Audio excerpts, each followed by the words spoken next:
All right, well, did and have found the leak. I have found the leak on the GL. I wasn't a scholar by any means, but it was a distribution pipe, coolant pipe on the back. Right here on this mounting bracket right here, it's separating the tube and leaks coming out of there. So I'm trying to clean this out as best I can so I can throw a little filler in there and try and close that up. There's our little teeny crack. You can see it right there. And I'm heating it up with the heat gun. I'm getting all the moisture and stuff out of that area. Okay, after cleaning it up, it looks like it's split all the way across underneath this bracket, because you see right there on that side there's a little crack there. So I'm just going to come around the bracket right here and hopefully that closes it off. I might have to go all the way around that if I can. All right guys, after all that hassle, I ended up getting 2 big old holes in the tube that I had to fill, so I ended up getting just making some big old turds. But I'm gonna put some water in this tube and see if it leaks. I don't care what it looks like as long as it freaking works.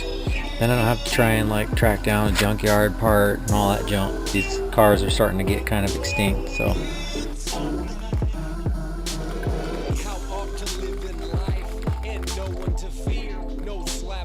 I got all the ports clogged up on it. Looks like all the way around it.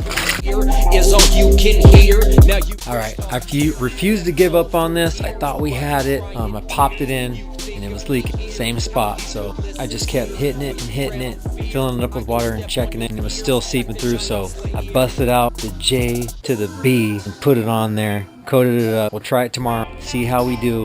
After that, I gotta cross fingers, pray to the junkyard gods, and see if we can find one. All right, so JB Weld says it sets in 4 to 6 hours. It cures in 15 to 24. We're past the 15-hour mark, so I think that we mixed it up, put it on the pipe, cake frosting, baby. Like 5 or 6 o'clock yesterday. It's getting close to 10 o'clock now, so yeah, we're over that. So here's our cake mix, and hopefully we're good. I didn't see this little teeny spot right here, because I've welded the shit out of this thing, so I mean, it could be compromised outside of the kill zone. I don't know, we'll see. Some water in it, blow, put some pressure in there and see if any water comes. Don't want their bodies pissed you bring from. Okay, it's full now. Ugh. Maybe next time, man up, respond some. So far so good, guys. I don't see any seeping or any wet, so we'll throw it on the car and see how we do. Well guys, we got it in. I'm not seeing any leak, and it's cycling coolant. Next thing you do is take it for a spin and see if I'm having any power issues. Take it down the big hill, come back up. Wish me luck. So far so good. We're rolling. We've brought it back to life. We're gonna check it out on the big hill on the way back, see if we got any power loss from this last overheat coolant issue. So yeah.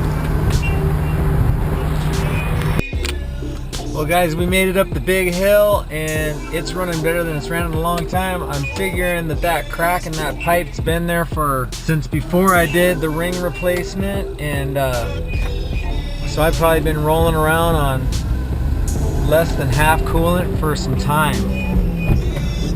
So I'm really happy that we found that pipe issue, because I was like, man, what the heck's going on? It's leaking back there. I don't know where it's coming from. I've looked through all the hoses. I've changed some hoses. What the heck? You know, oh, is there a freeze plug? Where the frick's the freeze plug at? You know, like on the intake manifold? Oh, well, I don't feel anything coming out of that. Is there another freeze plug somewhere else, like on the back of the block or something? What's going on? And just where that 10 mil mounts the coolant tube to the block, separating a little bit. Just pays to be diligent, keep looking, don't give up, and don't disregard any suggestions from any friends, and just keep your mind kind of rolling and open to a solution. Anyway, yeah, see ya.